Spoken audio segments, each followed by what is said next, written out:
Si no estás en redes sociales, no existe. Creo que son ambas cosas. Aún cuando soy académica diría, bueno, no, todo está en los libros y acercarte a las instituciones, pero hay muchas cosas, muchas particularidades que si no las vives, no las comprendes, si no las vas a adecuar. Todo empresario, del tamaño que sea la empresa, es empresario. Lo que hemos estado identificando ahorita en este experimento es que a veces las pequeñas y medianas empresas y las microempresas no identifican como un costo estar en redes sociales. ¿Qué es lo que vas a vender? Que quede bien claro, porque puedes tener una panadería, pero ¿qué estás vendiendo? ¿La experiencia de comer pan o el pan en sí? Y son dos cosas diferentes. Hay que ser muy coherente. Si tú dices que eres una empresa que vas a tener cuidado del medio ambiente, tienes que estar con ciertos elementos que la gente te lo crea. La nómina que haya en el banco para la dispersión o para el pago es la mayor tranquilidad de un empresario, ¿no?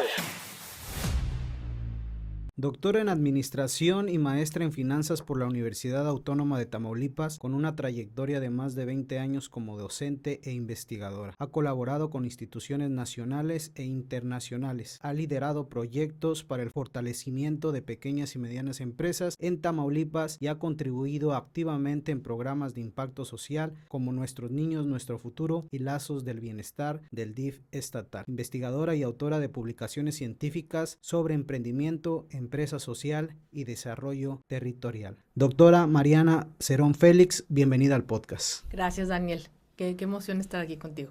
Quisiera iniciar con una pregunta detonante para que nos explique cuáles son los mitos más comunes que tiene la ciudadanía sobre el tema del emprendimiento y que le gustaría desmentir. Ok, el emprendimiento es... Yo creo que la primera creencia es que rápidamente puedes involucrarte con los clientes. No, tiene todo un proceso, ¿sí? La otra es que si tienes un buen producto, vas a ganar luego. No, o sea, tienes que tener una planeación y un objetivo claro. Entonces yo creo que esos son los dos elementos. Y a veces dicen, no, vendo mucho y con eso tengo. No, tus gastos son importantes. Entonces el primero es hacer tu diagnóstico de los gastos que tienes que generar, que generas más bien, para para la obtención de ingresos. Entonces como que esos son los elementos que a veces los empresarios, a mí no me gusta decirle microempresarios, no, todo empresario del tamaño que sea la empresa es empresario.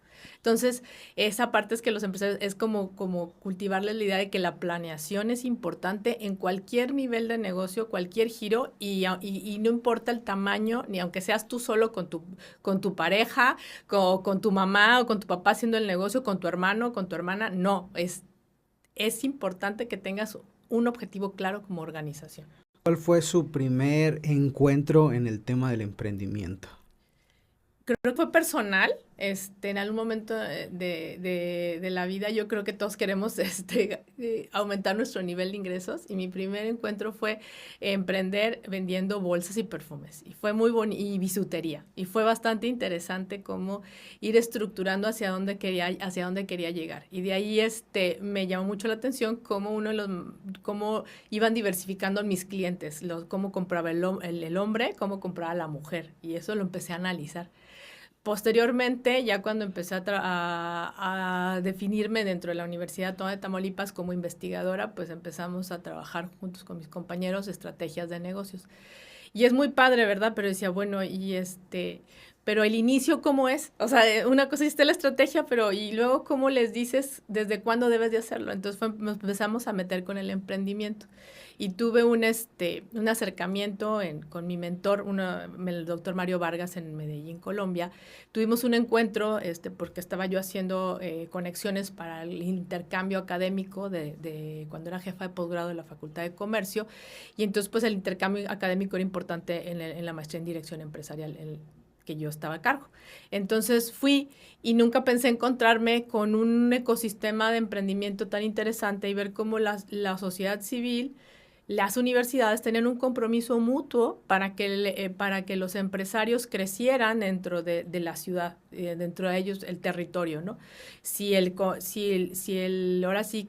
segmento empresarial estaba firme, había muchas cosas que a nivel social podían mejorar dentro de la ciudad, dentro de los territorios, que obviamente en condiciones un poco particulares de la ciudad de Medellín en los últimos 20 años, cómo ha ido cambiando la perspectiva de las personas y me llamó mucho la atención. Y fue donde dije, creo que me voy a ir por el emprendimiento. Y luego lo transformé en emprendimiento social, porque no solamente el hecho es ganar como empresa, yo soy contador público de nacimiento, y decía, bueno, ¿cuál es el principal objetivo de una empresa? Maximizar la utilidad de los accionistas, pero creo que iba un poco más allá. Creo que en la actualidad tenemos que tener un compromiso con nuestro entorno, con el medio ambiente, con las personas, con el mismo territorio en su conjunto, ¿no? Entonces creo que el emprendimiento social combina los dos objetivos, ganar y tener un objetivo social en qué puedo beneficiar a mi comunidad, ¿no? Entonces por eso fueron mis elementos que me llevaban a este tema tan bonito que es el emprendimiento social. ¿Cuáles son los errores más comunes que cometen o que cometemos los emprendedores al momento de iniciar una empresa? Planear, no tener un objetivo claro. Yo tengo 2 emprendimientos actualmente y uno le estoy haciendo como experimento, ¿no? Así, a lo que salga, y el que estoy planeando. Y sí es muy diferente cómo se van dando las cosas, ¿no? Pero creo que el tema es la planeación, es importantísimo, y que tengas a dónde quieres llegar. No, yo nada más quiero llegar como ser pequeña empresa siempre y de esta manera, pero tenerlo claro. No, yo sí quisiera ser proveedor, estar en una cadena de proveeduría más grande. Entonces, bueno, ¿cómo vas a ir creciendo? Obviamente hay ajustes en el camino, pero sí tener muy claro tu objetivo. ¿Cómo se aprende sobre ventas, sobre clientes, sobre finanzas? ¿Es sobre la marcha? ¿Hay que investigar? ¿Qué hay que hacer al respecto? Creo que son ambas cosas. Aún cuando soy académica diría, bueno, no, todo está en los libros y acercarte a las instituciones, pero hay muchas cosas, muchas particularidades que si no las vives, no las comprendes y no las vas a adecuar. Entonces, la teoría es muy buena, conocerla y acercarte. Sobre todo hay muchas instituciones como la Universidad Autónoma de Tamaulipas.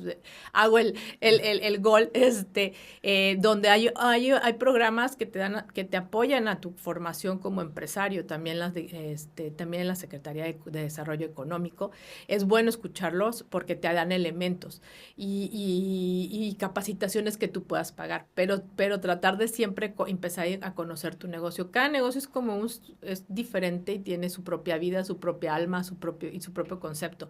Y si no hubiera eso, pues entonces serías todos iguales y no habría una competencia sana, ¿no?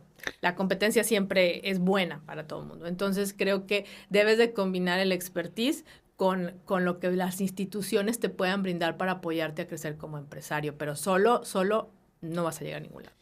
Cuénteme el experimento que está haciendo. 2 empresas, una qué estrategia está utilizando y en la otra qué es lo que está haciendo diferente. Son 2 empresas de empresas sociales. Una tengo ya planeándola 6 meses y la otra está así que libre albedrío. ¿Y qué nos hemos dado cuenta? Pues que todos los errores que hicimos en la teoría que vamos a caer en la empresa, hemos caído, pero divirtiéndonos porque estamos en la conciencia de que lo estamos haciendo por eso. Pero obviamente en un producto que no afecta y que no tenemos una nómina, porque es importante entender que no puedes estar experimentando a veces. Me refiero ya a esta experiencia con un negocio real, porque tienes personas que dependen de ti económicamente, que están dando el todo por un sueldo una parte económica que tú les tienes que dar cada semana, cada quincena, dependiendo. Entonces, esa seriedad es observar cómo tú puedes ir fomentando que tus flujos de efectivo estén dándose adecuadamente. Entonces, con este experimento nos damos cuenta de todo lo que no debemos hacer.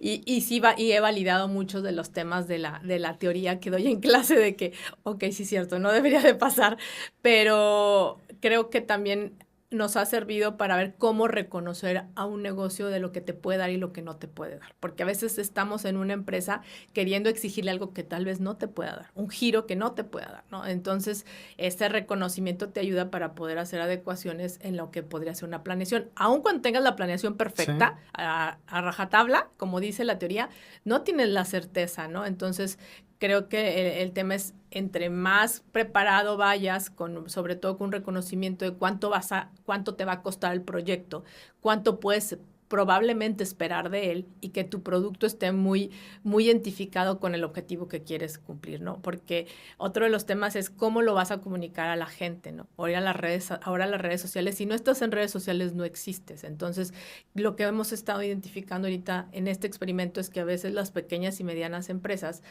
y las microempresas no identifican como un costo estar en redes sociales.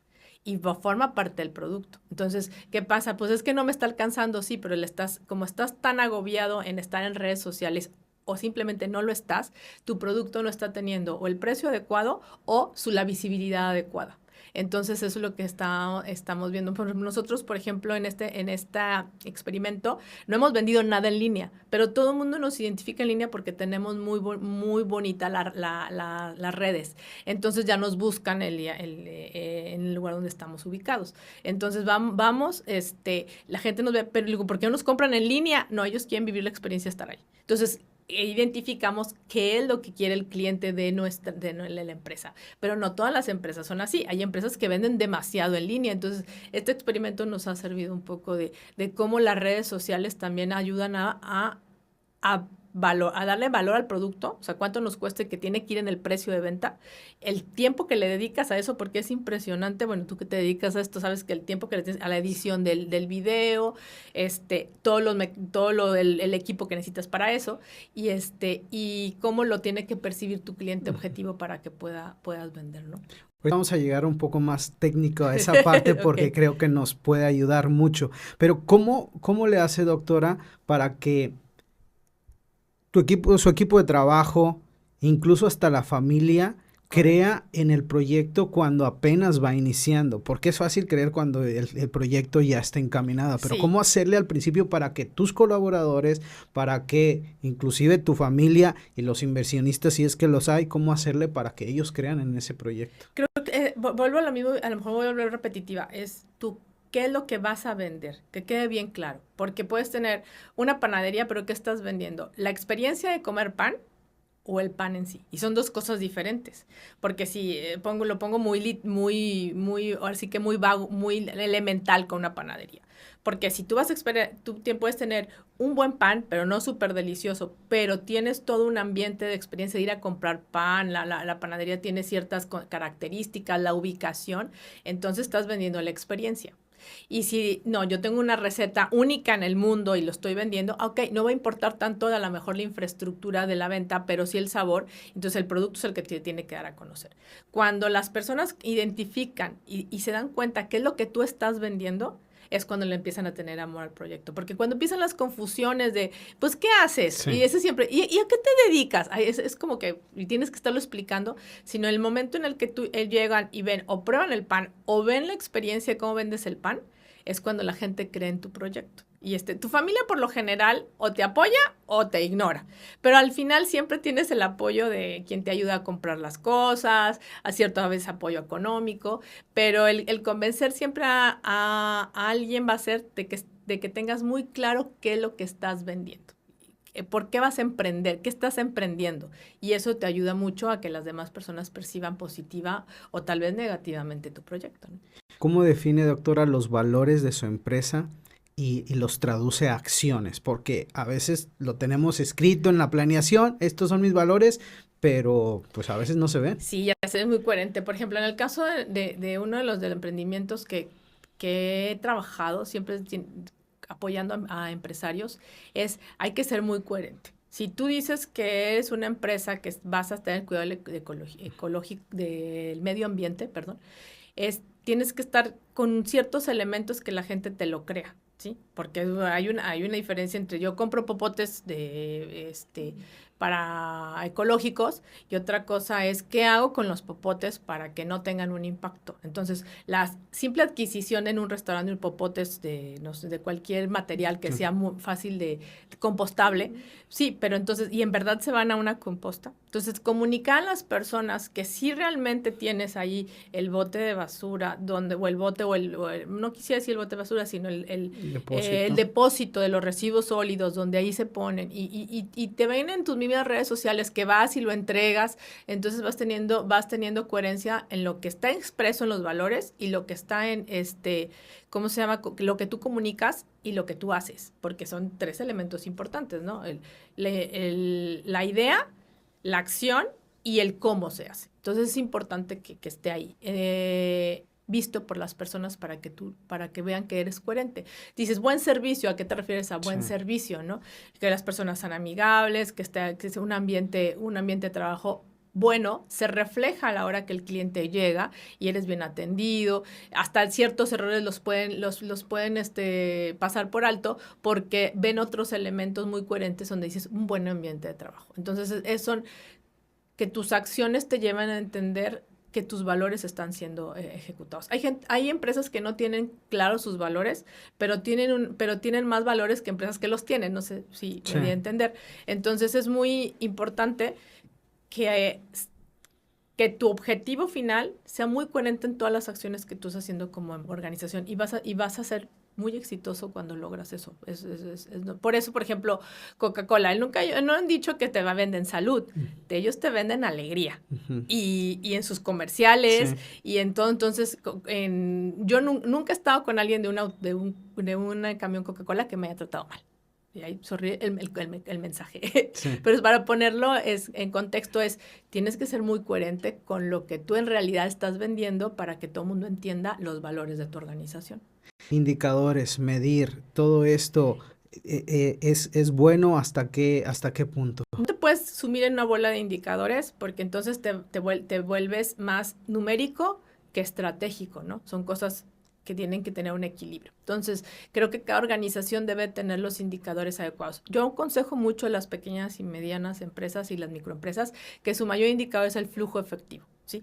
La rentabilidad es importante, pero si tú tienes todo el flujo efectivo adecuado para ir cumpliendo tus obligaciones del día a día, tu operación, simplemente no llegas al estrés, ¿sí? Al estrés de la quincena. Me preguntaron, justamente esa pregunta me tuvieron los alumnos hace unos días. Maestra, ¿cómo sabe si una empresa, su indicador, estamos viendo razones financieras, la de liquidez, cómo sabe si esa liquidez del 2.5 es buena? Si esa liquidez te da suficiente, ese 2.5 o 1.8, dependiendo, ¿verdad?, de liquidez, la transformas a que tú llegas al día 13 y tienes dinero en la cuenta para hacer la dispersión de la nómina, es fabuloso. Y podría ser hasta un 0.75 menos a lo mejor un número que dirías, es muy bajo. Pero si tú llegas a ese nivel, estás prácticamente, no te voy a decir, ay, se van a llegar los millones de utilidad, no, pero estás tranquilo de que tu operatividad va bien. La nómina que haya en el banco para la dispersión o para el pago es la mayor tranquilidad de un empresario, ¿no? Porque no te lleva a tener que pedir un crédito rápido, que ya te es un costo financiero. Entonces, creo que va a depender del nivel de organización, qué indicador a ti te va dando, y hay una gama de indicadores que puedes acercarte a un especialista y que te puede ir adecuando y tú vas a decir, esto me sirve, esto no me sirve, ¿verdad? Por eso es importante también acercarte a estas capacitaciones que dan las universidades o da el gobierno del estado para que tú veas qué herramienta te puede servir y adecuarla a tu organización. Más allá de lo económico, doctora, ¿cómo define el éxito en el emprendimiento? Yo sí pienso que cuando haces lo que te gusta, cuando no te cuesta levantarte en la mañana y decir, tengo que juntar la nómina. Eso es importante. Creo que a lo mejor se oirá muy, muy, muy trillado, pero que te guste ames hacer lo que haces todos los días es muy importante. En alguna ocasión estuvimos asesorando a una chica que ahorita es bastante, le ha ido bastante bien con repostería y me decía, como a mí me gusta hacer pasteles, sigue haciendo pasteles, solamente costéalos bien. Y diferencia entre lo que vendes, el pastel que vendes en tu cafetería en pedacitos y lo que tú vendes en eventos sociales o para otros acontecimientos que te compra la gente. Son dos negocios diferentes y son dos costos diferentes. Ok, pero sigue vendiendo pasteles. O sea, no pierdas la ilusión de que te gusta hacer un pastel, pero tienes que identificar cómo vas a ganar en cada uno. No los puedes meter en una sola bolsa porque entonces no vas a desgastarte demasiado y no vas a entender que ganas más o vas a entender que le pones demasiado a un negocio y menos al otro. Imaginemos, doctora, que usted está sentada en un programa que usted y seguramente muchos de los que nos están viendo conocen, Shark Tank. Ajá. Y es un ejercicio que usted hace continuamente, al estar evaluando proyectos. Correcto. ¿Cuál es o cómo define usted decir a este proyecto sí y este proyecto hay que reestructurarlo, hay que mejorarlo o inclusive no es viable este proyecto? ¿En qué se fija? Que reconozcas quién es tu cliente. Eso es bien importante, saber que tienes bien identificado quién es tu cliente. Otro, que sepas cuánto aproximadamente puedes ganar por unidad vendida. Y, o sea, porque tienes que tengas identificados tus costos, Sí. ¿sí? Y la otra es cómo puedes hacerte de recursos físicos y financieros, que sepas qué canales vas a utilizar. Tal vez no los tengas ahorita a la mano, pero que tengas identificado cómo puedes hacerte llegar de inversionistas, cómo puedes ir al banco, o sea, que tengas esos elementos, cómo puedes responder a un financiamiento de tu familia, que tengas identificados. Yo creo que con esos 3 elementos me dice mucho de que tengas claro hacia dónde vas a ir. Al identificar tu cliente, tu producto está claro, porque puedes tener un invento súper interesante, pero eso que no tengas a quién se lo vas a vender, pues, o que pienses que algo que te hace falta a ti, le hace falta al mundo, no. Muchas veces los negocios exitosos son lo que tú no a ti ni siquiera te gusta, ¿sí? Entonces, porque identificaste que hay una necesidad y esa necesidad es la que estás tratando de satisfacer y se vuelve negocio, ¿no? Eso es importante. Y le hago la pregunta, ¿qué es más fácil? Vender un servicio, un producto, pues me va a decir depende y va a haber muchas cosas. Sí. Pero imaginemos que una persona quiere emprender, Ajá. pero todavía no sabe si irse por el área de un servicio o por el área de un producto. ¿Qué recomienda usted para las personas que van a iniciar un emprendimiento y que apenas están elaborando el proyecto? ¿Por qué área irse? ¿Por el área de un servicio o por el área de un producto? ¿Qué podría ser un poco más sencillo al momento de iniciar un emprendimiento? Yo creo que ambos tienen su nivel de complejidad. El servicio podría verse más sencillo porque pues dices, bueno, nada más me siento, doy clases y empiezan a llegar la gente. No es tan sencillo. Y un producto pues tienes que buscar un proveedor que sea el menor, un costo adecuado, evaluar tus costos de distribución, tus costos de venta, tus costos de administración y ponerle un precio de venta y empezar a vender. O si vas a transformar, ¿verdad? O sea, ya sea comida o cualquier otro producto que consideres que eres bueno y lo vas a transformar en materia prima y lo vas a convertir en un producto. Creo que ambos tienen su complejidad. ¿Qué es lo que es más fácil? Yo diría, en mi opinión personal, ¿en qué eres bueno? ¿Sí? Soy bueno en ventas, entonces, ahí sí puedo vender cualquier cosa. Soy bueno dando clases, entonces, ¿qué tipo de servicio vas a dar? ¿Cuál va a ser? ¿En qué elemento soy más fuerte? Por ejemplo, en secundaria, en primaria o en universidad. Y entonces, si vas identificando quién va a ser mi cliente, te va siendo muy sencillo definir qué es lo que vas a hacer. Identifica una necesidad en las ciudades o en unas comunidades también es importante a veces ver qué hace falta, observar, analizar cómo te gustaría que a ti te dieran un servicio, es importante, para identificando cómo lo voy a hacer.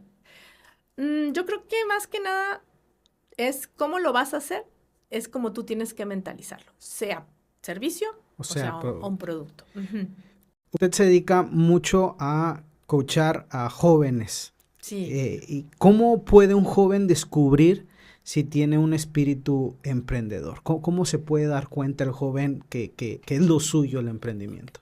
Es muy buena pregunta porque no todos somos emprendedores. También necesitamos buenas personas que estén preparadas dentro de los sistemas institucionales, ¿verdad? O sea, no necesariamente, la solución del mundo es que todos emprendamos. No, por eso, qué bonita la pregunta que me hiciste, me gusta. ¿Quiénes podemos y quiénes no podemos emprender?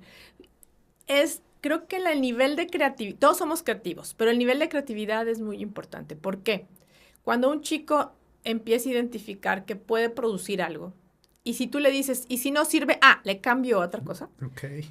Ahí te dice, él es emprendedor. Hace días estábamos trabajando en los talleres en el Cebeta 270, en la región de Santa Engracia, y un chico nos enseñó, estábamos trabajando el taller de residuos con propósito, es cómo la basura se puede convertir en negocio. Me van a corregir, quise decirlo así, pero me van a corregir los ecologistas o los ambientalistas, es cómo los residuos sólidos se convierten en negocio, nada más que para que me entiendan y la basura. Pero al final son residuos sólidos, para también acostumbrarnos a cómo decirlo de la manera adecuada. Nos enseñó, estábamos trabajando ahí al final, de los más callados, sentado en la esquina, estábamos ya recogiendo todo el taller, todo el mundo presentado en su proyecto y todo, bolsas recicladas y chalala, y al final llega con un de PET, unos palitos, y llega y nos enseña un tubo para cómo reflejar mejor tu video y tu fotografía en un celular. Cómo la luz, nos explicó cómo la luz entraba, cómo salía, y nosotros nos quedamos así, ¿y por qué no lo expusiste? Es que me da pena. Entonces, me dio pena, y yo, pero está muy padre, quedamos magníficos, nos estuvimos así tomando fotos, ahí de hecho algunas las subimos en redes, le tomamos foto al chico. Entonces cuando descubres todos hicieron macetas, todos hicieron bolsas recicladas, todos hicieron ideas interesantes, pero él dio una cosa bastante diferente que nadie se esperaba. Entonces empiezas a darle seguimiento a estos chicos que tienen esa forma de creatividad. Y entonces se acerca el otro y dice, sí, mira, los vendemos, ahora que vamos a cambiarles esto y lo vamos a vender ahora ponen un mercadito los sábados en la tarde para jóvenes ahí en la plaza del ejido de Guillermo Zúñiga, que ellos se dicen Santa Engracia, sí. Y las varias de las comunidades que están ahí. Y entonces, y le hacemos esto y acá, y los vendemos. Otro emprendedor. Tal vez él no tiene la habilidad de su compañero, pero tiene la capacidad de entender el mercado. Sí. Entonces ya se juntaron dos emprendedores. Probablemente en el futuro se separen, pero un conocimiento que ya se generaron los dos. Entonces la diferencia siempre es el nivel de creatividad. Todos los seres humanos somos creativos, unos somos menos o más, y entonces esa chispa de diferencia entre en que en un momento tú puedes recambiar o recalculando, como dice los GPS, ahora recalculando el camino, sí. Esa capacidad es lo que tú ves, donde ellos pueden ser emprendedores y hay que fomentarles que desarrollen ese perfil. Ha mencionado varias veces la palabra propósito, sí. Porque es una de sus banderas, que tenga un propósito lo que estamos haciendo. ¿Y cómo le hace usted? Cuando uno es joven y emprende algo, lo primero que ven es el dinerito que te está entrando, sí. Y el gusto y para poder gastar un poquito más.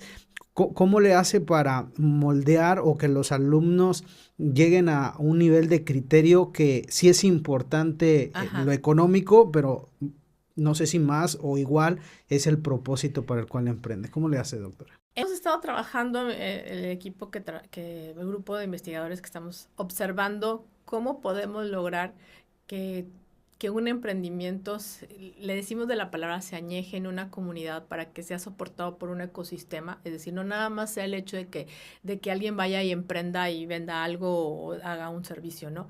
Es que la comunidad también lo vuelva propio y lo cuide. Entonces quiere decir que ese proyecto va a ir avanzando y probablemente pueda hasta exportar, en el lugar donde esté. Entonces, se estuvo analizando y se diseñaron una serie de talleres que te vayan encaminando hasta llegar a tu plan de negocio y hasta buscar la manera de poder tener financiamientos, ¿no?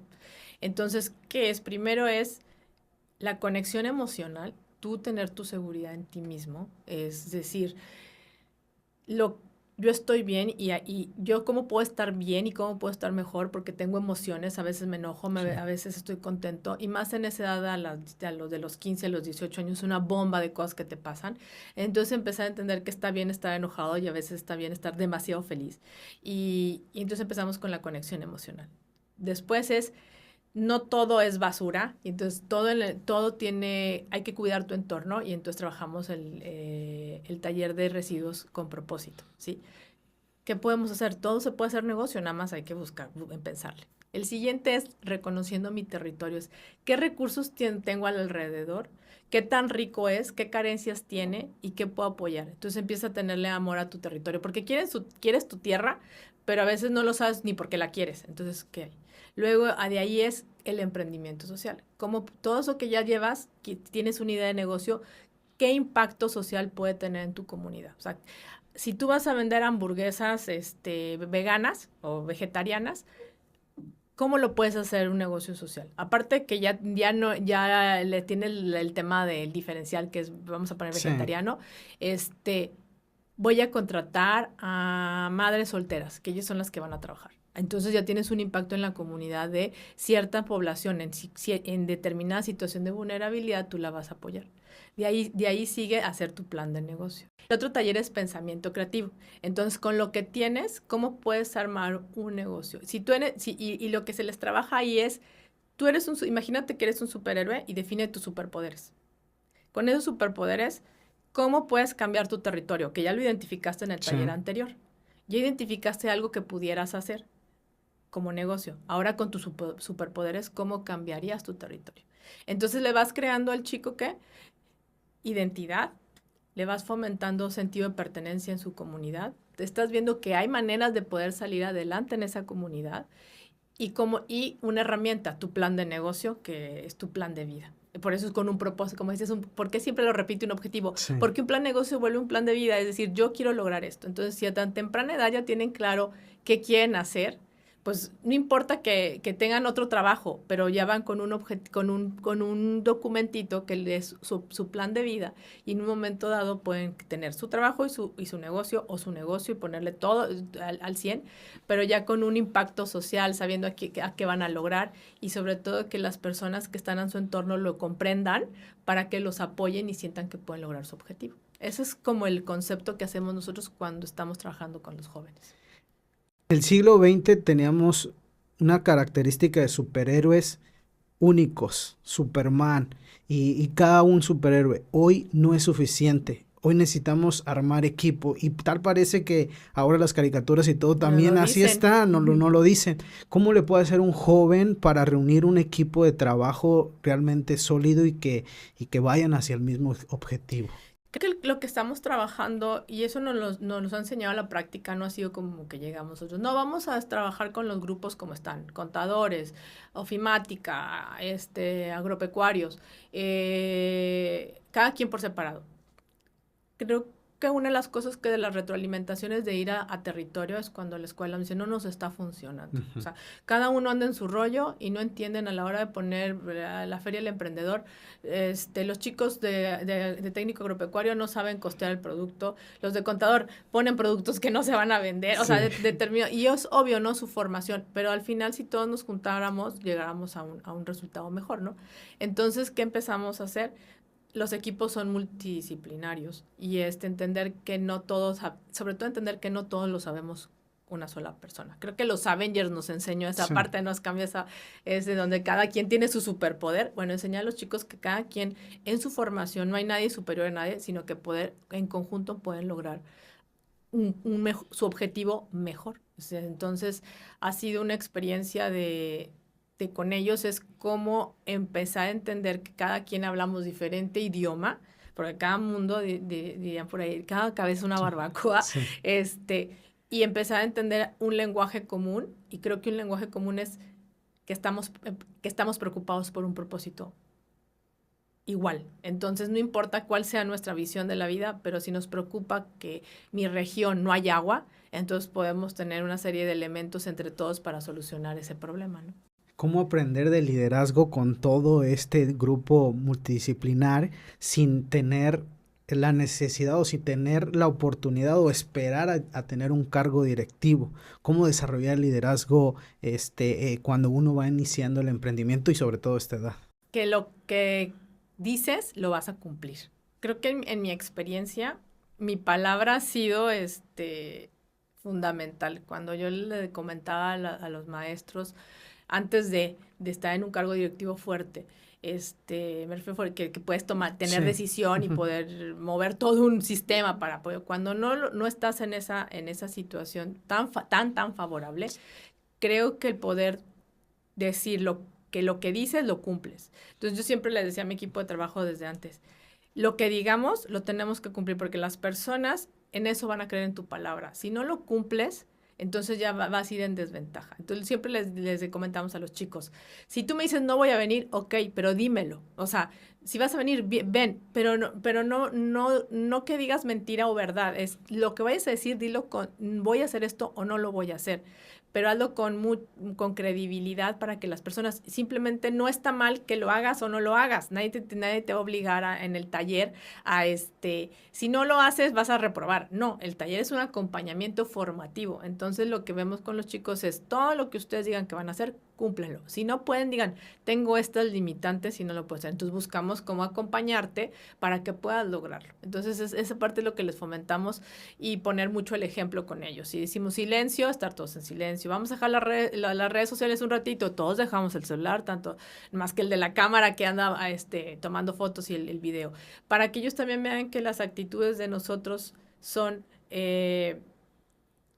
formativas en el sentido de que son coherentes. La coherencia en lo que tú dices y haces, para ellos es muy importante a esa edad.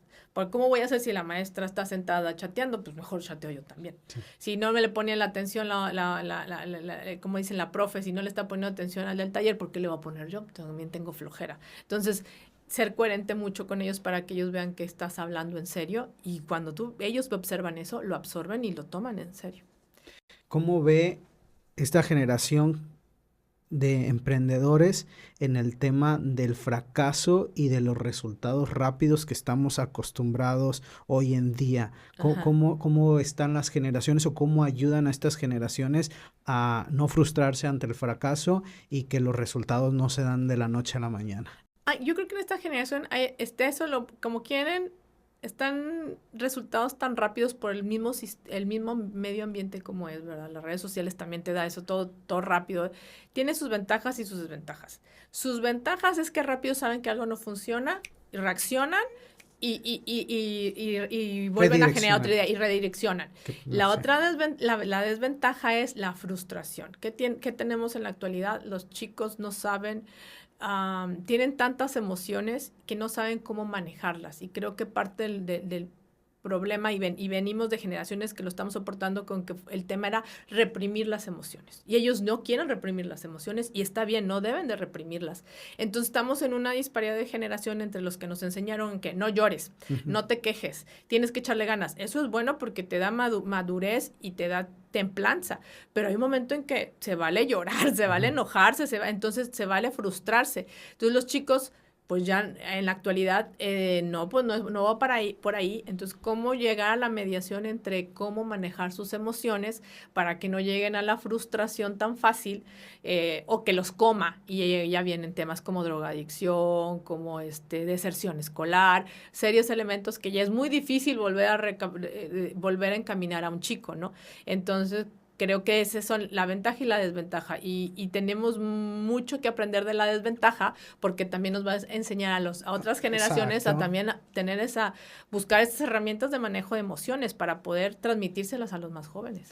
Me encantó eso que dijo, doctora, de que tienen esa habilidad de rápido darse cuenta cuando algo no está funcionando y creo que a algunos nos falta eso y es bueno siempre tener un grupo de personas con más experiencia, algunos de esta generación, para ver cosas diferentes que definitivamente no las hubiéramos visto sin estas generaciones. Creo que, por ejemplo, nosotros las personas de redes que nos apoyan en los proyectos que tenemos son jóvenes. Tratamos de que sean chicos relativamente generacionalmente una brecha amplia para que ellos nos den esa sensibilidad que ellos perciben en las redes sociales que uno no lo ve. Para nosotros las redes sociales, wow, y te embobas viendo millones de cosas. Para ellos, si algo les cansa, lo cambian y van a otra cosa. Entonces, es muy importante también aprender de ellos y para mejorar cualquier proyecto tienes que tener visiones de todo, ¿no? Eso es importantísimo. ¿Cómo puede un joven hacer un equilibrio entre el estudio y el emprendimiento? Porque hoy estamos viendo jóvenes emprendedores que lo hacen, no como nuestra generación que decíamos, tengo que terminar de estudiar y luego ya emprendemos. Sí. Fíjate que este fenómeno se está dando mucho, lo estoy notando en mis últimas 3 generaciones que doy clases, que tienen su negocio y van a clases. creo que no es el alumno el que tiene que aprender, creo que es el maestro el que tenemos que aprender, que son otra generación y que les tenemos que dar otro tipo de herramientas, no sentarnos nada más a darles 2 horas, 1 hora de clase, sino verles qué te va a servir en la vida real, porque tú ya ahorita estás vendiendo, o sea, tú ya estás preocupado, estaba con una chica maestra, ¿se podrá hacer un sistema de pensiones? Nosotros, me dijo, de jubilados, pues ni hablar para nosotros la jubilación. Y yo, sí, pero es que estoy pensando, porque yo vendo seguros, entonces si armo esta cartera, entonces me va a dar tanto rendimiento, entonces se lo puedo vender a mis compañeros y desde ahorita pueden invertir 500 pesos y empezó a estructurar. Dejé a un lado el tema y les dije, a ver, vamos a ver cartera de inversiones y a ver, ¿qué es lo que tienen que valer una cartera de inversiones? Creo que el cambio más bien es para nosotros que para ellos. Ellos ya están viviendo su realidad, esa es su realidad y no va a cambiar. Entonces, la de nosotros es la que está cambiando. Y si nosotros como docentes nos atoramos a que no, yo he subido la clase siempre y así se va a quedar porque así dice el libro, creo que el que va a salir agotado del sistema es el docente, porque el alumno te va a ignorar. Él tiene el botón en su cabeza de decir, ¿pongo atención o no pongo atención? Entonces, creo que el reto es para el que está enfrente a grupo, de cómo te vas a replantear para que las herramientas que tú estés ahí, ellos la utilicen. Y de ahí surgió, maestra, entonces enséñanos a hacer un flujo efectivo. Tuve que borrar el pizarrón y enseñarles un flujo efectivo. No dejé de dar lo que tengo que dar en el programa, pero sí di un cambio de elementos para que ellos pudieran entender. Uno ya estaba está dentro del negocio con su papá en temas de instalación de aluminio, entonces él quiere ver cómo que puede darle al negocio ese cambio y entonces me estaba preguntando, esta chica que ya está armando carteras de inversiones para un producto para una generación que no va a tener un recurso de jubilación. Sí. Entonces, los típicos chicos que ya están vendiendo toda la parte de esto de alimentos. Y sí está mucho más grande de cuando yo empecé a dar clase ahorita, te encuentras con una serie de retos de chicos que están emprendiendo y están trabajando. Y qué padre, porque pues yo también aprendí tenía la motivación de emprender, pero pues yo tenía que entregar mi título primero, pasara lo que pasara a mis papás. Entonces, tampoco está mal, pero creo que ahorita el reto es hacer esa combinación y si el reto es para el docente que va a acompañar esta generación. Esta generación está abierta al coacheo, a los mentores. Sí. ¿Qué cambios ha visto en este punto? Sí, de hace... voy a cumplir 25 años dando clases, hay una generación en la que era, dame la clase, y porque yo voy a ser contador o licenciado de administración, en mi caso, que son las materias las carreras que yo doy, perdón, y la otra es esta generación que quiere escuchar lo que necesita. Entonces, ¿qué hace el chico ahora? Si el maestro me está gustando lo que está diciendo, vuelvo a lo mismo, que lo que platicamos hace rato, le pongo atención. Si no, pues estudio para el examen. ¿Qué es la diferencia de cuando yo era alumna de los anteriores? Es que ahora ves que los chicos tienen la habilidad de salir y no tener esa curva de aprendizaje que todos tenemos para cumplir sus objetivos. Ellos ya tienen claro hacia dónde van desde que están en la universidad. Muchos decimos, no, es que esta generación sabe dónde va. No, y sí tiene claro hacia dónde va. Sabe que ahorita a lo mejor no va a tener hijos porque no va a tener para económicamente lo que ellos quisieran darle o simplemente ellos tienen otras prioridades. Sabe que el mundo está bastante contaminado y que no le está gustando ese mundo. Sabe que identifica a alguien que le está haciendo mentiras porque entonces deja de ver las redes sociales y cambia de red social o cambia de influencer, así de fácil. Creo que sabe más que lo que nosotros sabíamos. El detalle es que nosotros, un poco más mayorcitos, no les estamos totalmente comprendiendo y creemos que como nosotros sí teníamos el objetivo del título, tiene que ser el mismo objetivo. No, ellos traen otros objetivos. Entonces, hay que ayudarlos a que los dejen más, acompañarlos, no ayudarlos más que acompañarlos a que los tengan más claros para poder también nosotros comprenderlos. Creo que ese es un reto bastante interesante que ahora tenemos en esta generación. ¿Qué errores puntuales está cometiendo el sistema educativo desde las primeras infancias que no está desarrollando los futuros empresarios, doctora? Un tema es el emprendimiento, creo, y la educación y el alfabetismo financiero. El alfabetismo financiero debe ser desde muy temprana edad. Yo me topaba con chicos, y voy a poner un poco de ejemplo. A mí mi mamá nunca me enseñó que llegaba a la cooperativa o a la tiendita de la escuela, llegabas con un billete y te entregaban un producto y te dan un cambio. Ahora ya sí más o menos ya se los explican, Sí. pero antes no. Entonces eso es tu primer acercamiento con el dinero. ¿Para qué sirve el dinero? ¿El dinero es malo? No, el dinero es bueno, pero a veces no es malo porque no nos alcanza. A ver, tienes que buscar las herramientas para que llegue hacia ti, ¿sí? Entonces, creo que un tema de la primera infancia es el alfabetismo financiero. ¿Para qué es el dinero? ¿En qué sirve? ¿Qué te beneficia en tu vida? ¿Cómo lo debes de manejar desde muy temprana edad? Que otros sistemas educativos en otros países lo tienen. Y la administración de la economía familiar. Creo que también es un elemento, estaba leyendo un artículo del sistema educativo de Noruega, como desde muy chiquitos, lo que es semejante al maternal, les enseñan a ir a hacer el mandado, hombres y mujeres. No es un tema de mujeres, no es un tema de la mamá, no es un tema de la abuelita, es hombres y mujeres enfrentarse al supermercado. En mi caso, era las mujeres son las que van al supermercado. No es un tema de género. Y entonces también es un reto que tenemos en la actualidad, que a las primera infancia hay que enseñarles que no hay temas de género. Somos personas que tenemos un compromiso todos en un bienestar comunitario para estar mejor. Entonces creo que por ahí es uno de los, no quisiera decir que es un error, sino un área de oportunidad bastante interesante que tal vez ayudaría a los chiquitos a que les entendiera mejor su vocación y facilitaría más el sistema educativo sobre cada quien hacer en lo que es bueno.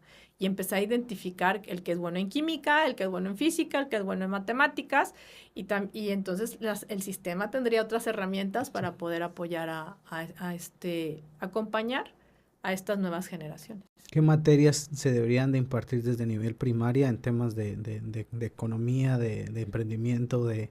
Economía familiar, sin miedo, no, economía familiar no debe ser como un tema Grandes. ajá, no, es simplemente, exactamente, o bueno, eso que te lo enseñen en casa. Pues no, ya tenemos los problemas que tenemos actualmente, ¿no? Sin miedo puede ser economía familiar, porque no es lo mismo saber qué es el PIB, no es lo mismo saber qué es una utilidad bruta, una utilidad de operación, a saber que en la casa o en tu hogar o en tu bienestar personal, cómo puedes hacerte recursos y cómo los puedes manejar en inversión, en ahorro y en gasto. Que es muy importante. Que eso también en el taller que estamos trabajando en Santa Engracia con los chicos del CBTA 70 es en el de pensamiento creativo se les va a poner unos botecitos. Entonces se les va a enseñar a que identifiquen el porcentaje que va en gasto, en inversión y en ahorro. Entonces esos tres elementos te hacen ver de manera diferente todo el recurso que llega a tus manos. ¿Por qué? Porque la inversión se va a convertir en más. El gasto, sabes que es tu operatividad normal. No es malo gastar, ni tampoco debes de gastar de más, ¿verdad? Y el ahorro es ese dinero que tienes soportado para cualquier emergencia que puede surgir, porque la vida es así. Puede surgir algo inesperado, tienes un recurso que te puede ayudar. A lo mejor no a solucionarlo al total, pero que no te va a mermar de tu gasto de lo que tú normalmente tienes que hacer por la cotidianidad, ¿no? Le voy a plantear un escenario, doctora, y me platica usted qué haría. Cuando yo era niño, iba a la escuela como muchos lo hacen y vendía cosas en el salón. En ese entonces yo vendía pósters de una caricatura muy famosa y vendía yoyos y vendía trompos. Yo vengo de una familia de empresas, de tiendas, entonces traía eso. Y llegó el momento en que los compañeros no compraban en la cooperativa, entonces me mandó llamar el director y su solución fue prohibirme porque estaban cayendo las ventas en la cooperativa, porque yo vendía, entonces no había flujo de efectivo, todo lo tenía yo y ya. Esa fue la solución del director. Muy mala solución. Pero ahorita hay un escenario, yo creo que un poco más complicado. Se prohibieron las ventas de alimentos de comida chatarra en las escuelas. Y no podemos negar de que se están vendiendo alimentos de comida chatarra, pero ahora distribuidos por los alumnos. Sí. ¿Qué medidas tomar ante esta situación que, si bien es una prohibición la venta de alimentos, pero usted nos acaba de decir que una de las cosas del emprendedor es ver una problemática y tratar de solucionarla? Correcto. ¿Están los docentes, los directivos, el gobierno preparado para esto, utilizarlo de una manera productiva, beneficiosa? ¿Cómo lo haría usted, doctora? Sí estamos preparados, pero no lo estamos viendo. Sí, no está, ¿qué está pasando? Creo que el problema de el problema viene de que estamos resolviendo un problema diferente, le estamos dando solución a un problema diferente. Creemos que la solución a la comida sana es limitando o prohibiendo ciertos productos en la institucionalidad. Creo que en mi opinión, desde la perspectiva de la innovación y el emprendimiento social, aclaro, es el detalle viene desde el sistema familiar. Si el sistema, tú ahorita voy a hacer así a lo mejor voy a dar mucho contexto, pero si el sistema familiar, ¿qué pasa? No como la paleta en el recreo, pero me como una pizza a la hora que salgo porque mis papás trabajan, ¿sí? Mis papás trabajan, están ocupados y entonces, pues yo no tengo mucho que hacer, entonces encuentro la manera de poder distraerme. Hay dos opciones. Cuestiones que no son muy buenas para el chico, no quisiera ponerle un nombre o un apellido, o este tipo de niños que dicen, entonces vendo paletas a escondidas. Entonces, el mercado, y ahora sí me voy a la teoría del mercado, el mercado siempre van a tener una necesidad, claro, y la vas a tratar de satisfacer y de cubrir. Y entonces, ¿qué pasa al chico? Al otro niño, al cliente, el papá y la mamá le van a seguir dando el mismo dinero de la paleta. Entonces, creo que el sistema debe entender que estamos tratando de solucionar un problema que no va con el tema de la calidad del alimento. Viene de cómo acompañamos al sistema familiar que ya cambió, que la mamá no le da tiempo de hacer el sándwich y no porque no quiera, o sea, en el mejor de los casos, pues tiene el trabajo, en el mejor de los casos va y deja al niño, cumple con la reunión, todavía quieres que le haga un sándwich. Y un sándwich integral. Exactamente. Ahora, entonces creo que el sistema está observando una parte muy pequeña del problema y no del sistema completo, que va a crearle una oportunidad de mercado a una serie de chiquitos. Ahora, que me parece súper importante, a mí me parece interesantísimo, sí. Lo tengo en casa y me están ya pidiendo uno de mis sobrinos que quiere traer papas fritas de Estados Unidos, porque aparte no solamente las que no hay, diferentes, para que yo sea el mercado. Único. Único. Entonces, pues yo como parte del emprendimiento, pues yo voy y se las compro, ¿verdad? No, el sistema me está haciendo que yo también vaya a provocar que yo también tenga una ganancia. Entonces, creo que es una oportunidad de entender este tipo de materias en economía del hogar o la economía, como le quieran poner el nombre para que es de entender este tipo de problemáticas de cómo se soluciona desde tu calidad de alimentos y tu actividad física en el hogar. Sí. Entonces cambia. Si un niño hace ejercicio, pues qué importa si se come la paleta. Los niños multiplican el consumo calórico. Entonces, para mí, el sistema tiene ahorita una oportunidad bien interesante de ver todas estas mentes creativas, qué le hace falta en su sistema educativo o qué áreas de oportunidad tiene para poder reeducarnos a todos. No nada más es al niño, es también cómo le va a apoyar el sistema familiar para que el niño entienda que tiene que comer sano. Entonces, pero el mercado no va a detenerse, va a haber paletas, va a haber postres, va a haber churritos, eso. ¿Cómo le podemos hacer? Es entender que el mercado va a tener siempre su salida. Entonces yo siempre tengo que ser competencia para ellos, forzosamente. A lo mejor no es la misma cantidad, a lo mejor con un poquito más caros, no sé, pero el mercado tiene que tener la competencia sana. Entonces los niños que están haciendo eso tienen que entender que va a haber una competencia. Yo imagino que en un momento en el tiempo el sistema educativo va a entender que va a tener que tener ese equilibrio y para poder soportar este desequilibrio de mercado que van a tener en las escuelas, ¿sí? ¿Por qué? Porque las personas, los otros emprendedores que están vendiendo comida sana, pues van a perder. Entonces hay que hacer al final es un sistema de mercado de oferta y demanda que se está provocando y es necesario que los directivos lo observen, pero creo que el hecho de limitar a los chicos como a ti, no lo hagas, pues entonces te causan esto de la conexión emocional, la frustración, y entonces sientes que no eres bueno tú. No, tú eres buen emprendedor, pues ve lo que has hecho, ¿sí? Entonces es cómo canalizas esas energías de los chicos para que puedas identificar en qué son buenos. No sé si me voy dando a entender. Entonces es complejo porque es todo un sistema, ni tampoco digo que el sistema educativo esté mal, porque es demasiado, pero sí limitar la oferta, pero crear competencia sana en ese sistemita que se está creando.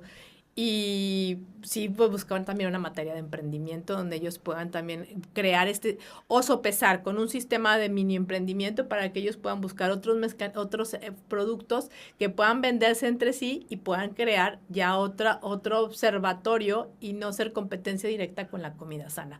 Eso está bastante interesante y hay muchos elementos que pueden ayudar al sistema para que crear un ecosistema emprendedor para los chiquitos, que es importantísimo. Hay un estudio que dice, no recuerdo ahorita el autor, pero habla, el joven emprendedor tiene su idea en la secundaria y en la prepa. Cuando se va a la universidad, se muere. Si no es, ¿por qué? Porque te vas a la teoría, al elemento, se va muriendo. Y si no hay en el sistema educativo de esa universidad el acompañamiento y esa idea de negocio, pues más. Entonces ya perdió 4 o 5 o 3 años de madurez del emprendimiento. Y ya lo retoma a veces hasta 3 años después de que egresó, porque dijo, ay, esto no me gustó, mejor emprendo. Entonces ya perdió 8 años. Okay. Entonces el tema de crearles que tengan la idea clara de cuál es su plan de negocios desde la prepa surge de ese estudio en el que el chico llegue a la universidad, esto quiero hacer, entonces qué vocación o qué carrera me sirve para hacer esto, que me va a acompañar, porque también lo que tú me comentaste hace ratito, tengo varios alumnos que ya están estudiando y emprendiendo. Entonces hay que acompañarlos a que ese negocio se vaya madurando, ¿no? O que hagan ese reajuste de otra idea en su creatividad, que le voy a ajustar a mi servicio, a mi producto, para que sea vendible en el mercado. Tengo una teoría, doctora, de que la persona que sabe vender no se va a morir de hambre. Correcto.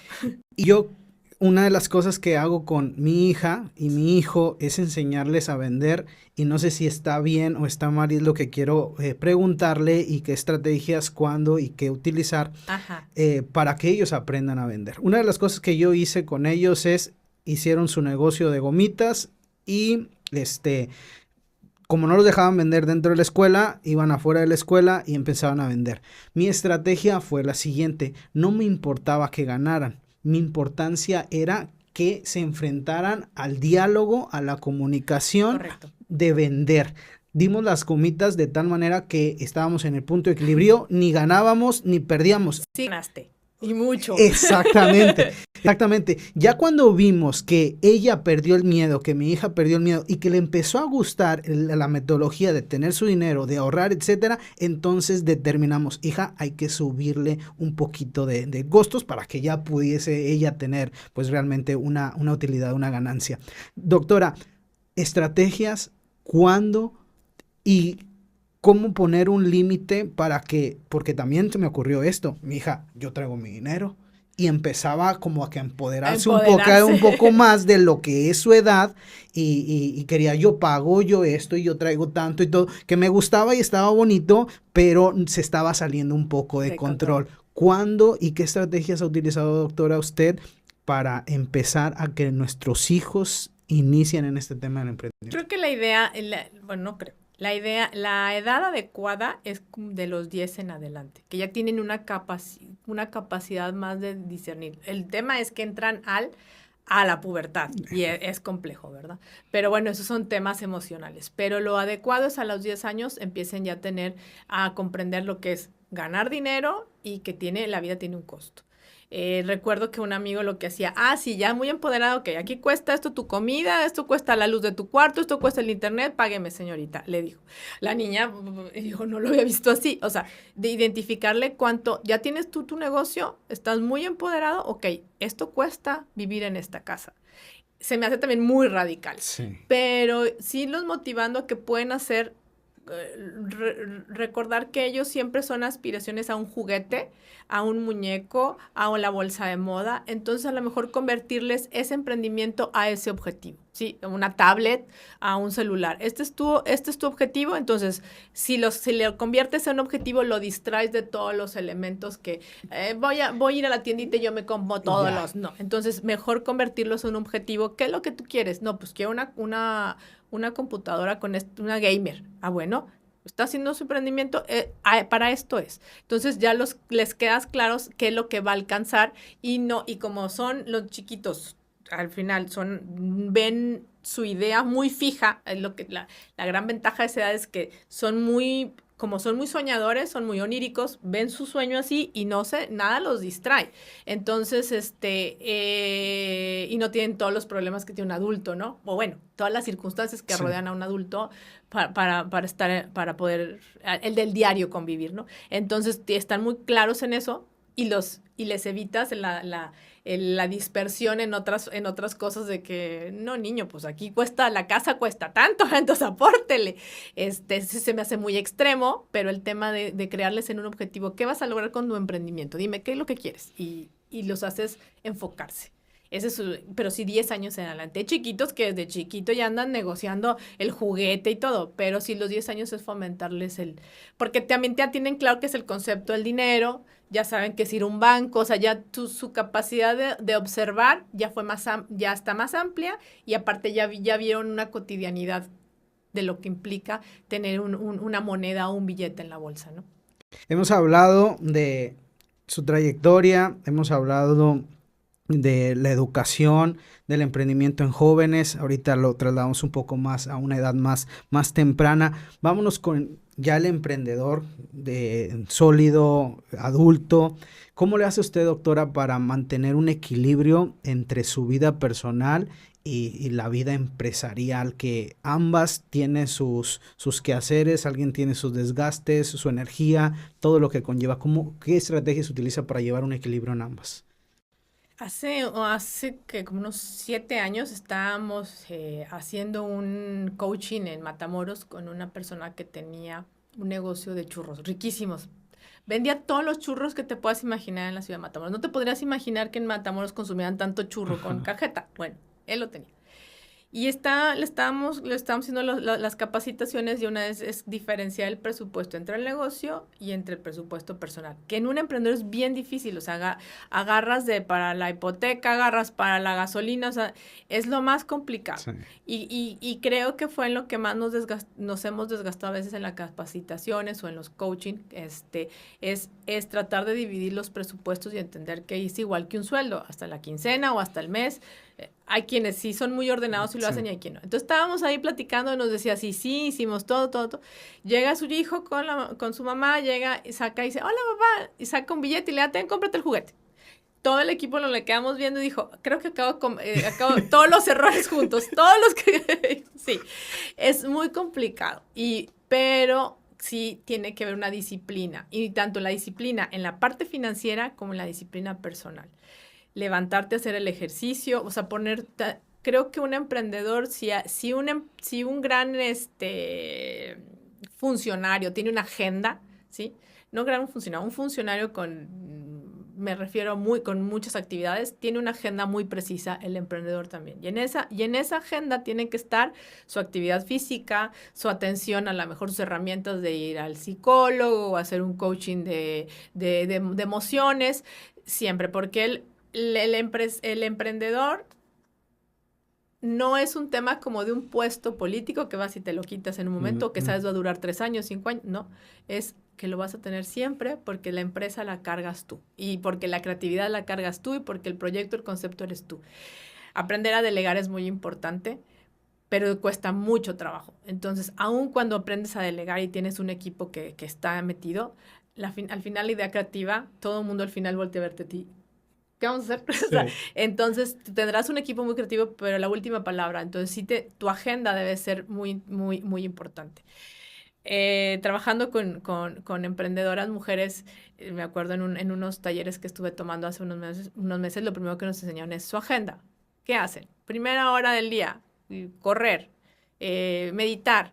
Y entonces nos pedían mucho que nuestra primera actividad del día no fuera ver el celular, sino una actividad en la que nosotros nos sintiéramos bien, empezar el día. O sea, un ejercicio, o algo emocional, y ahora sí, adelante. Porque una vez que tú terminas esa actividad, es todo el rato es estar viendo o en redes sociales que esté todo, que es todo en orden, la publicidad, meterte al negocio, o sea, pierdes tu identidad y eres el negocio tú. Entonces, eso nos pide. Y al final del día, otra actividad. Y que era muy importante de este índole personal y que era muy importante, es muy importante establecer tu periodo vacacional de mínimo una semana en la que tú goces y disfrutes la ganancia de tu negocio, porque entonces se perdió todo. Y que tus seres queridos también la disfruten, porque entiendan el por qué tú no estás 24/7, ¿no? Entonces, creo que la combinación de una agenda personal y como emprendedor es importante. Es sumamente difícil, muchos van a decir, es que es bien difícil. Sí, es muy difícil, pero es una disciplina que tenemos que nos tenemos que ir haciendo y acostumbrando a hacer, porque al final, primeramente, somos personas. Y si no estamos bien nosotros, ningún negocio, por mucho dinero que dé, va a estar bien.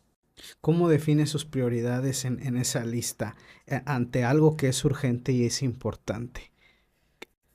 Yo creo que esa es la fórmula mágica que todo el mundo tratamos de Quisiera, hacer. sí, pero Yo en lo personal, lo importante es estar yo tranquila, bien para empezar mi día. Si yo lo empiezo enojada, ya valió todo mi mamá, mi sistema familiar y mi negocio. Entonces, ¿cómo empiezo tranquila? Porque aparte te vas a enojar en el día, es normal, ¿verdad? Hay algo que no va a salir como tú quieres, las frustraciones a veces llegan, etcétera.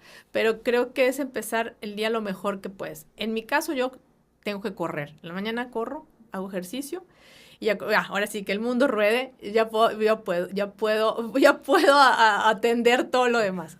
Esto es importante que te sientas bien tú antes de levantar, porque ahora es primero levantas el teléfono sí. antes que hablarle a tu esposa o a tu esposa o a tu mamá, a tu papá, primero ves el celular. Entonces, que antes de ver ese celular hagas un ejercicio. Yo hago un ejercicio propio, o sea, me levanto, voy, corro, me baño y ahora sí, que ruede el mundo, ¿no? Creo que a mí me ha servido en este tema y en mi particular yo medito. Trato de meditar mínimo unos 15 minutos al día para tratar de ordenar mis ideas porque como mi creatividad siempre está al 1000. O sea, yo siempre estoy inventando cosas.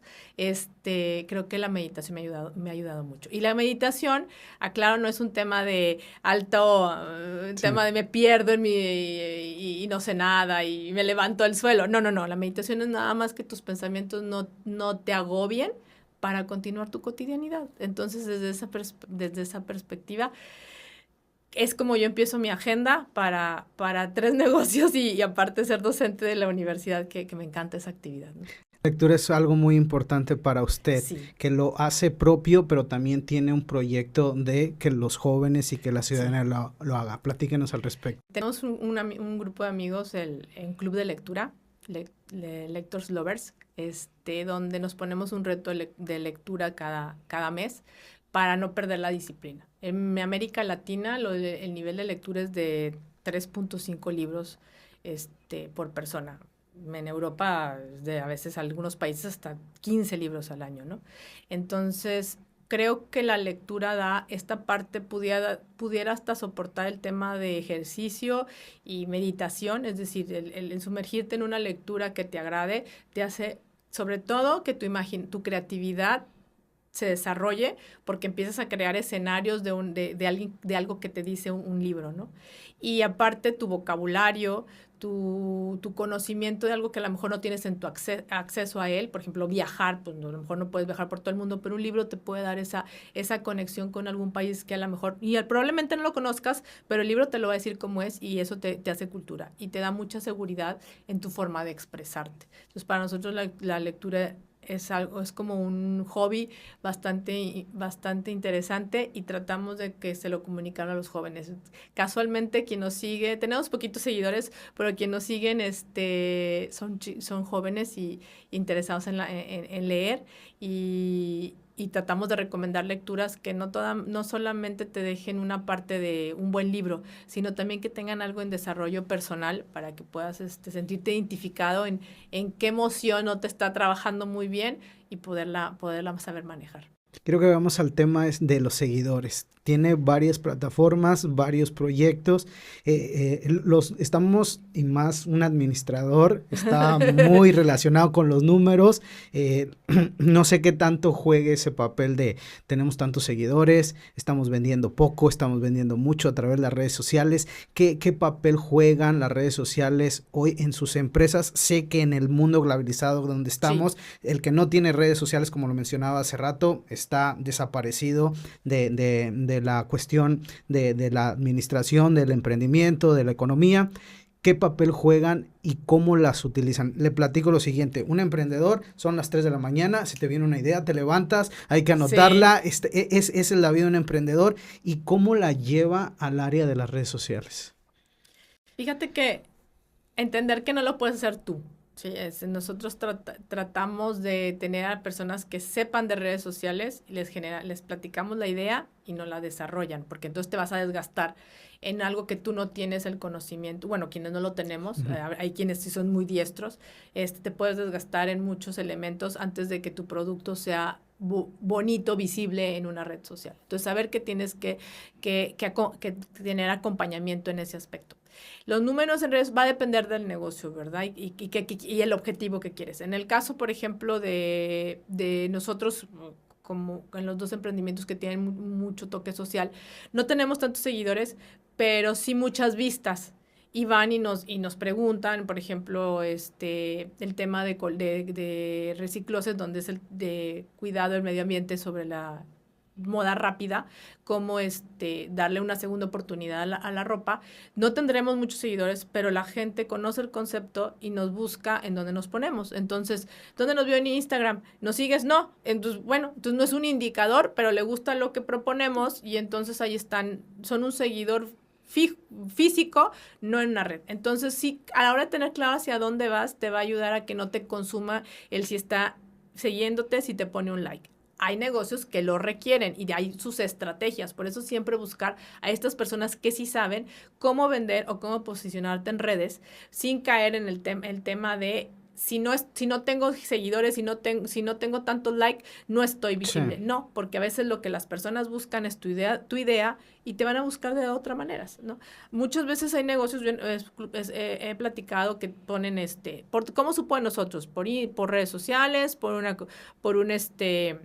una recomendación personal o 2, 3 opciones más, ¿sí?